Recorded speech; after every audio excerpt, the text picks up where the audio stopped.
রাজশাহী অঞ্চলের আমের জনপ্রিয়তা প্রচুর, কিন্তু এবার বৃষ্টি কম হয় ফলন নিয়ে কিছুটা শঙ্কায় চাষিরা। নওগাঁ থেকে আমের ফলনের খবর জানাতে সরাসরি যোগ দিচ্ছেন হারুনুর রশিদ চৌধুরী। হারুন, এবার আমের ফলন কেমন হয়েছে জানাবেন।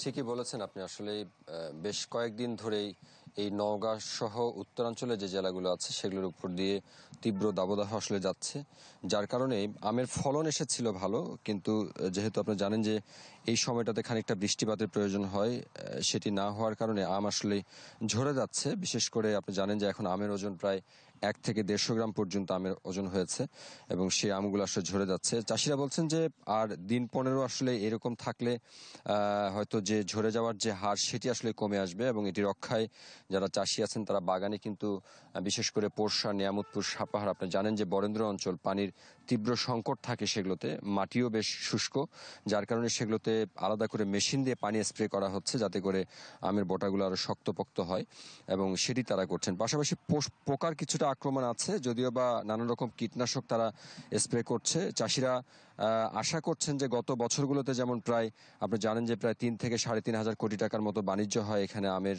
কেনা বেচা হয়, সেটিও এবার অব্যাহত থাকবে। বিশেষ করে সাপাহার অঞ্চলে এটি হবে বলে আশা করা হচ্ছে। আর যেহেতু এখানে আম্রপালির বিশেষ করে চাষ হয় সবচাইতে বেশি এবং আম্রপালি যাতে যে আমগুলো সেগুলোর গাছ হচ্ছে ছোট গাছ, যার কারণে ঝড় বৃষ্টি হলেও যে খুব একটা ক্ষতি হবে বা আম পড়ে যাবে তেমনটা শঙ্কা নেই। সবকিছু মিলে চাষিরা আশা করছেন যে সবকিছু ঠিকঠাক থাকলে মৌসুমের শেষ নাগাদ নিশ্চয়ই দেশবাসীকে খুব ভালো এবং সুস্বাদু আম তারা খাওয়াতে পারবেন, এমনটাই কিন্তু বলা হচ্ছে চাষিদের পক্ষ থেকে। মোটামুটি এরকমটা ছিল নওগাঁর আমের খবর।